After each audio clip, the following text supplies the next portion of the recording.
નમસ્કાર, આપ જોઈ રહ્યા છો ગુજરાત ફર્સ્ટ. હું છું અમિતા. આજે વર્ષનું સૌથી પહેલું ચંદ્રગ્રહણ છે અને આ ચંદ્રગ્રહણ એટલા માટે મહત્વનું બને છે કારણ કે ફાગણની પૂર્ણિમા અને પ્રતિપદાની વચ્ચે આ ચંદ્રગ્રહણ આવ્યું છે, એટલે કે હોળી અને ધૂળેટીના પર્વની વચ્ચે ગ્રહણ લાગ્યું છે. પણ ગ્રહણ માટે આપણા શાસ્ત્રોમાં કેટલાક નીતિ નિયમો પણ આપવામાં આવ્યા છે. આ ચંદ્રગ્રહણને લઈને શું વિગતો છે, શાસ્ત્ર શું કહે છે, વિજ્ઞાન શું કહે છે, આ તમામ વિશે માહિતી મેળવવા માટે અમારી સાથે જોડાયા છે જ્યોતિષાચાર્ય ઉર્વિશકુમાર પંડ્યા. ઉર્વિશભાઈ, આપનું સ્વાગત છે ગુજરાત ફર્સ્ટમાં આપ મંચ પર. જ્યારે આજે ચંદ્રગ્રહણ છે તો આ ચંદ્રગ્રહણને લઈને કેટલીક માહિતી મેળવવી છે, લોકોને કેટલાક સવાલ હોય છે. ચંદ્રગ્રહણમાં આપણા શાસ્ત્રોમાં નીતિ નિયમો તો આપવામાં આવ્યા છે, પરંતુ સૌથી પહેલાં એ સવાલ છે કારણ કે આજે રંગોત્સવ હોવો જોઈએ પરંતુ નથી. પૂર્ણિમા અને એકમની વચ્ચે આ ચંદ્રગ્રહણ છે તો ચંદ્રગ્રહણને કારણે ઘણા મંદિરો, બધા જ મંદિરો બંધ છે. ગ્રહણની કથા જે રાહુ કેતુ સાથે જોડાયેલી છે, મંદિરો બંધ રાખવા પાછળનું કારણ શું હોય છે? નમસ્કાર. ઓમ જજ્જાગ્રતો દૂરમ દૈતિ દૈવં તદ સુપ્તસ્ય તથૈવૈતિ દૂરંગમન જ્યોતિકામ જ્યોતિરેકં તન્મે મનઃ શિવ સંકલ્પમસ્તુ. આપ સાચા છો કે ગ્રહણના દિવસે કેમ મંદિરોને આપણે ઢાંકી દેતા હોઈએ છીએ. જો ઘરના મંદિરો છે તો એના ઉપર આપણે દર્ભ રાખી દેતા હોઈએ છીએ અને પછી આછોડ ગોઠવી દેતા હોઈએ છીએ. અને સાથે સાથે જો વિચાર કરીએ, જો જે દિવ્ય તેજોમય લાવણ્યમય જે આપણા તીર્થ સ્થાનો છે એને પણ આપણે આચ્છાદિત કરી દેતા હોઈએ છીએ, મંદિર ઢાંકી દેતા હોઈએ છીએ. તો આના પાછળનું કારણ શું છે? ખરા અર્થમાં જો વિચાર કરીએ તો આપણી જે પૃથ્વી છે અને જે ગેલેક્સી છે એ બધી જ વસ્તુઓ એકબીજા સાથે કનેક્ટેડ છે અને એ કનેક્શન એ તરંગોના માધ્યમથી થતું હોય છે. અને એટલા માટે ખૂબ સ્પષ્ટ રૂપે વિચાર કરીએ તો જે પૃથ્વીનો પડછાયો ચંદ્ર મહારાજ ઉપર પડી રહ્યો છે, એ પડછાયો જે ચંદ્ર મહારાજને ઢાંકી રહ્યો છે, એ જ આજના દિવસનું ગ્રહણ છે. હવે જે પડછાયાના કારણે ચંદ્ર મહારાજ કેટલાક કલાક સુધી જે આચ્છાદિત રહેશે તો એ જે પ્રકાશ ચંદ્ર મહારાજમાંથી ઉદ્ભાષિત થવાનો હતો એ ક્યાંક ને ક્યાંક પરાવર્તિત થઈ રહ્યો છે. અને પરાવર્તિત થતા જે કિરણો છે એમાં વેધ લાગે, સૂતક કાળ લાગે અને સૂતકના સાથેના જે કિરણો છે એ સૌથી વધારે અસર કરે. જેમ કે જે વ્યક્તિઓનું માનસ તંત્ર છે એ જો કોઈ યોગ્ય રીતે કામ ન કરતું હોય તો એના 2 દિવસો પ્રમુખ છે. એમાં સૌથી પહેલું પૂર્ણિમા, એટલે કે જે પૂર્ણિમાના દિવસે ચંદ્ર મહારાજ દરિયાના અંદર રહેલા ગેલન જે પાણી છે એ બધાને પોતાના ગ્રેવિટેશનલ ફોર્સના કારણે અંદરથી ઉછાળીને બહાર લાવે છે, એટલે ભરતી આવે છે. અને સામેની દ્રષ્ટિએ જ્યારે વિચાર કરીએ તો અમાસના દિવસે જ્યારે એમની હાજરી હોતી નથી ત્યારે એ જ ગેલન પાણી જે દરિયામાં છે એ પાછું જતું દેખાય છે, એટલે કે ઓટ આવે છે. તો આ જે પરિસ્થિતિ છે એ જો દરિયાના ગેલન જે પાણી છે એ ઉછળીને બહાર લાવી શકતા હોય અથવા પાછું મોકલી શકતા હોય તો આપણું શરીર જે છે એમાં 70 થી 72% પાણી છે. હવે આ પાણી સાથે કનેક્ટેડ છે. ચંદ્ર મહારાજ મનના કારક હોવાના કારણે થઈને એ પાણી સાથે સીધા કનેક્ટેડ છે. એટલે થાય શું કે જ્યારે ચંદ્ર મહારાજની સ્થિતિમાં પરિવર્તન આવે અને જે વ્યક્તિઓ માનસિક રીતે બીમાર છે એમના સાથે એ કિરણોનું તાદાત્મ્ય થાય અને એમના ઉપર એ સૌથી વધારે પ્રભાવ પડે. એમ આપણા દેવ તત્વોમાં પણ અભિષેકની ક્રિયા થતી હોય છે, પૂજન અર્ચનમાં પાણીનો ઉપયોગ થતો હોય છે, પછી ભગવાનને ભોગ લગાવવામાં આવે ત્યારે પણ પાણીનો ઉપયોગ થતો હોય છે, એમના દેહની શુદ્ધિ માટે પણ પાણીનો ઉપયોગ થતો હોય છે, રસોઈ બનાવવા માટે પણ પાણીનો ઉપયોગ થતો હોય છે. એટલે પૃથ્વી પર જેટલું પણ પાણી તત્વ સાથે જોડાયેલા વ્યવસ્થામાં આપણે વિચાર કરીએ તો એ જ કિરણો એમાં પ્રભાવિત થવાના છે. અને પછી એ દેવ તત્વના ઉપર જો પાણી અર્પણ કરવામાં આવે અથવા અભિષેકાત્મક ક્રિયા કરવામાં આવે તો એનું જે તેજ છે એ કલુષિતતાના સાથે નીચે ઉતરવાની શરૂઆત કરે.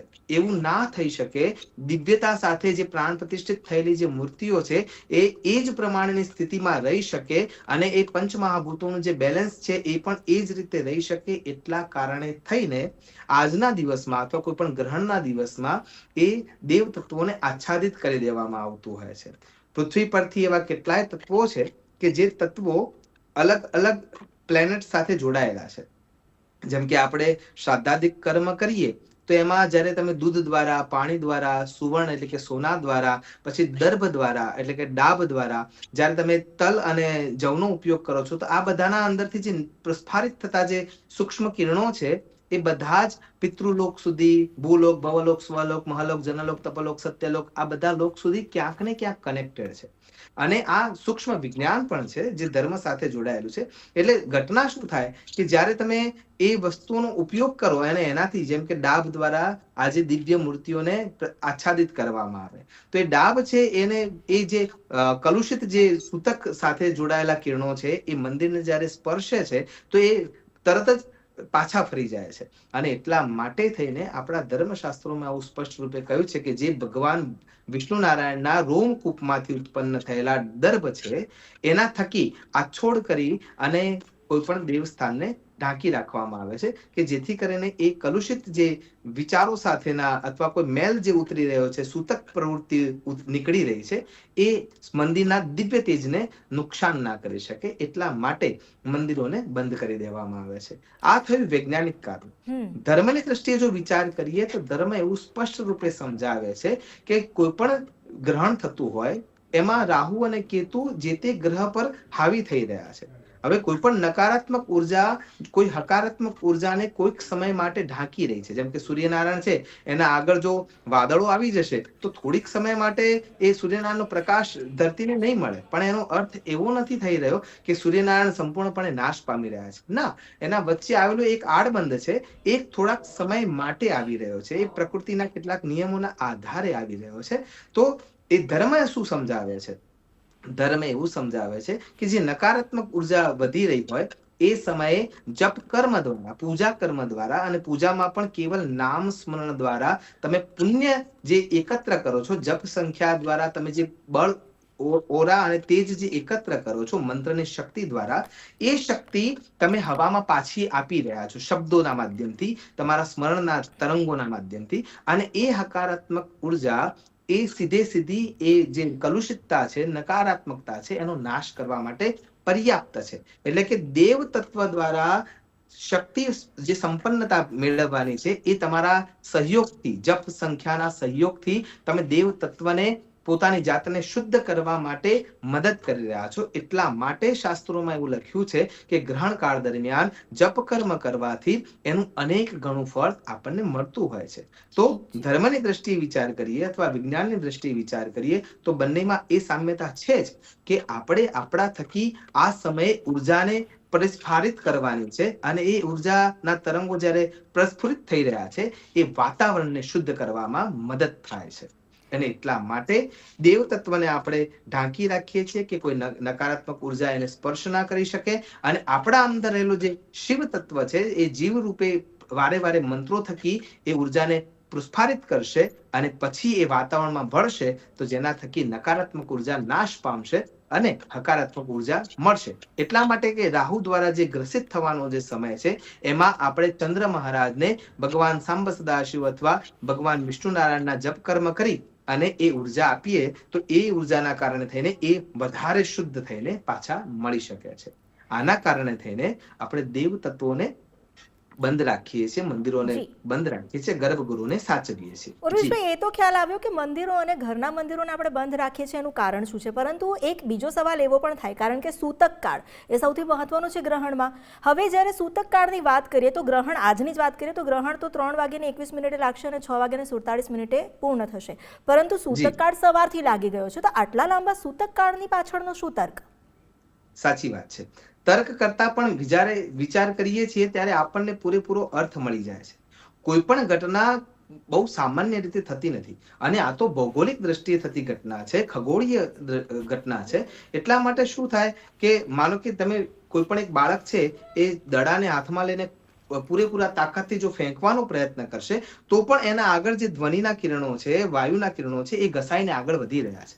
એ જ રીતે જ્યારે વિચાર કરો તો આ તો એક મોટો પડછાયો પૃથ્વીનો ત્યાં ચંદ્ર મહારાજને આલંબિત કરવા માટે જઈ રહ્યો છે.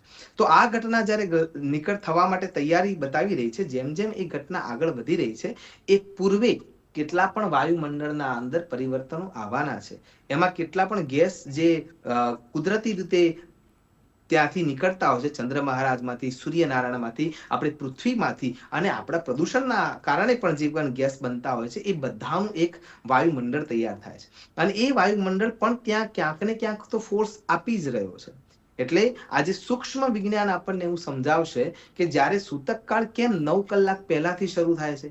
કેમ કે આપણી બોડી, જેમ કે આપણે એકાદશીનું વ્રત કરીએ છીએ, તો એકાદશીના વ્રત પૂર્વે એટલે કે 9મી તિથિથી માંડીને આ ક્રિયા શરૂ થઈ જાય. 10મીની જે તિથિ છે એ દિવસે આપણે સવારે હળવો ભોજન લઈ લઈએ છીએ, રાત્રિ કાળે ભોજન લેવાનું ટાળીએ છીએ, એકાદશીના દિવસે અલ્પાહાર લઈએ છીએ અથવા નિર્જલ રહીએ છીએ, અને દ્વાદશીના દિવસે અડધા દિવસ સુધી પણ આપણે ઉપવાસી રહીએ છીએ ને રાત્રિ કાળે આપણે પારણ ભોજન લઈએ છીએ. કેમ આટલું લાંબુ 3 દિવસનું આ કાર્ય કરવું પડે છે? કેમ કે આપણી બોડી જે છે એ સમય વખતે આપણા શરીરના અંદર રહેલું જે પાણી તત્વ છે એ પાણી જળ તત્વને બેલેન્સ કરવાનું કામ કરે છે. તમે જોજો, એકાદશી જ્યારે નજીક આવવાની હોય અને તમે જો માનસિક રીતે થોડા વિકૃત છો અથવા શરીર થોડું નબળું પડ્યું છે કોઈ પણ ઉંમરના કારણે થઈને, તો તમને એ વખતે તમારા શરીરમાં સૂક્ષ્મ ખેંચાણ અનુભવાશે. એટલા માટે આ જે બેલેન્સ કરવાનું છે આપણા શરીરને આ ભૌગોલિક રીતે બદલાતી આ પરિવેશમાં અથવા ખગોળીય ઘટનાના કારણે થઈને કેટલા પણ કુદરતી ગેસ છે, કેટલા પણ પરિબળો છે, એ આપણા પૃથ્વી પર બળ આપવાના છે. જેમ કે કોઈ મેગ્નિફાઈ ગ્લાસ છે, એમાં સૂર્યનારાયણના કિરણો જ્યારે અંદર પડે છે તો એક બિંદુ તરીકે પછી બહાર નીકળશે અને એના અંદર શક્તિ આવશે. એમ જ્યારે આ પૃથ્વી જે એ પડછાયો રૂપે આગળ વધી રહી છે, એનો પડછાયો ચંદ્ર મહારાજ ઉપર પડવાનો છે, એ જે આલંબિત થશે એ વખતે ચંદ્ર મહારાજના આજુબાજુમાં જે ઉર્જા છે, તેજ છે, લાવણ્યતા છે, ઓરાનું કેન્દ્ર છે, વાયુમંડળના અંદર પ્રવાહિત થતો જે વાયુ છે, જે 49 પ્રકારના વાયુઓ છે, એ બધા ધીરે ધીરે ક્યાંક ને ક્યાંક અનબેલેન્સ થવાના છે. અને એ પ્રભાવના કારણે આપણા શરીરના અંદર રહેલું જે પાણી તત્વ છે, ભૂમિ તત્વ છે, અગ્નિ તત્વ છે, એને નુકસાન ના થાય એટલા માટે થઈને લોકો હોળીના દિવસે કોળી ભૂખ્યા રહે છે. કેમ કે એ શરીર જ્યાં સુધી ભરેલું હશે તો એના અંદર, જેમ કે મિક્સર ભરેલું છે તો એ જલ્દી ફરી નહીં શકે, એમ અહીંયા આપણું શરીરના અંદર જો બધું વસ્તુઓ ખાવાની કે ખોરાક અંદર ભરેલો છે તો આપણને અકળામણ થઈ શકશે અને એમાં પિત્ત પ્રકૃતિ ઉત્પન્ન થઈ શકે. એટલા માટે થઈને પણ આપણે ભૂખ્યા રહેવાનું હોય છે અને એ વખતે વાતાવરણના અંદર બદલાતી જે સૂક્ષ્મ દબાણ છે એ આપણા શરીરના ઉપર સુયોગ્ય રીતે અસર કરતી થઈ શકે. એટલા માટે થઈને 9 કલાક પહેલા, જેમ એકાદશીના આગળના દિવસથી આપણે ઉપવાસી રહીએ છીએ, એમ સૂતક કાળમાં પણ 9 કલાક પહેલાથી આપણે આપણી જાતને સંયમિત કરવાનું કામ કરીએ છીએ, જેથી કરીને મનોવિકાર અંદર ના ઉતરે. અને જેમ કે સૂર્યનારાયણનું સૂર્યગ્રહણ થતું હોય તો એને તો આપણે નરી આંખે જોવા માટે પણ વિજ્ઞાન પણ ના પાડે છે અને ધર્મ પણ ના પાડે છે. કારણ એક જ છે, ધર્મની દ્રષ્ટિએ જોવા જઈએ તો રઈ નામના જે દાનવો છે એ સમયે યુદ્ધ માટે તૈયાર હોય છે, અને જો વિજ્ઞાનની દ્રષ્ટિએ જોવા જઈએ તો એ આપણા શરીરને, આંખોને નુકસાન કરી શકે છે. ચંદ્ર મહારાજના ગ્રહણમાં એનાથી વિપરીત છે.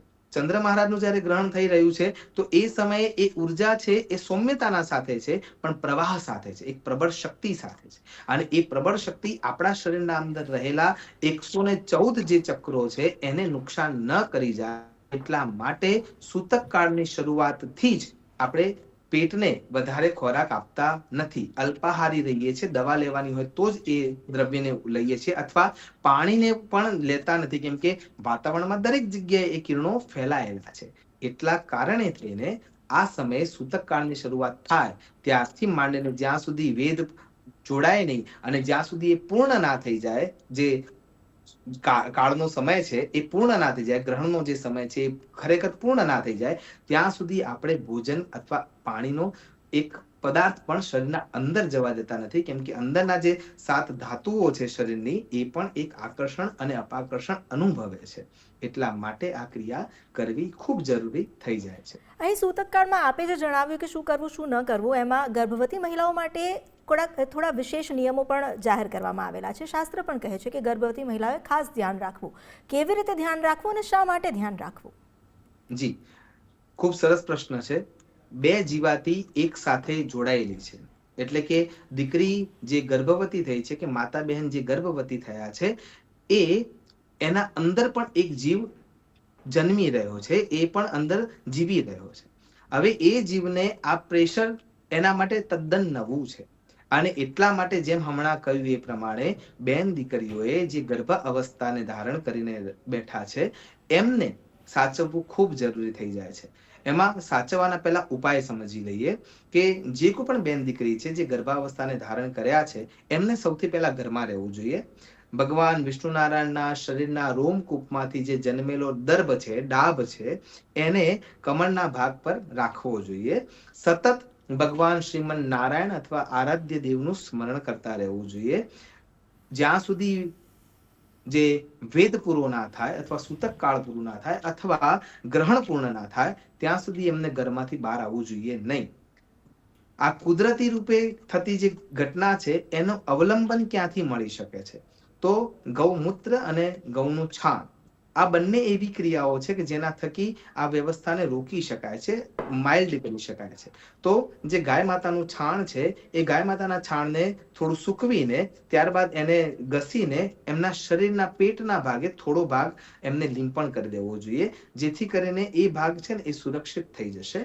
અને સાથે સાથે જે મૂળ છે, ડાબ સાથેનો જે મૂળવાળો ભાગ છે એ પણ એમને ત્યાં બાંધી દેવો જોઈએ અને સતત ભગવાનનું સ્મરણ કરવું જોઈએ. જ્યારે સૂતક કાળ પૂર્ણ થઈ જાય ત્યારબાદ ગંગાજળથી સ્નાનાદિક કર્મ કર્યા પછી, શુદ્ધતાને પ્રાપ્ત કર્યા પછી જ કોઈ પણ પદાર્થ મુખમાં પ્રસાદ રૂપે ભગવાનને ધરાયા પછી લેવો જોઈએ. અને ત્યાં સુધી કેવળ અને કેવળ બીજાક્ષરો એટલે એમકારી સૃષ્ટિ રૂપાય, રીમકારી પ્રતિપાલિકે, ક્રીમકાલી કાલ રૂપિને, બીજ રૂપે નમોસ્તુતે એવા બીજ જે મંત્રો છે એટલે કે ઓમકાર છે, રીમકાર છે, ક્લીમકાર છે, એવા બીજ મંત્રોનો ઉપયોગ કરી અને પોતાની જાતને અને આવનાર સંતાન માટે પણ સુરક્ષાનું એક કવચ ઊભું કરી દેવું જોઈએ. આમ કરવાથી જે સંતાન છે એને પણ તકલીફ ન પડે અને એમના જે શરીરના અંદર સંતાન છે એના સાથે માં પણ છે એ પણ સુરક્ષિત રહી શકે. સાથે સાથે સુવર્ણના અંદર પણ એવી તાકાત છે એટલે જી હાથમાં ક્યાંક ને ક્યાંક એવી મુદ્રિકા અથવા સોનાનો કડું અથવા બંગડી એવી કોઈ વસ્તુ પણ એમના નજીક રાખી શકે તો પણ જી જે કિરણો છે નકારાત્મક એ નાશ પામી શકે છે. જી ઉર્વેશભાઈ, આપ અમારી સાથે જોડાયા અને ગ્રહણ અંગે આટલી રસપ્રદ માહિતી આપી તે બદલ આપનો ખૂબ ખૂબ આભાર.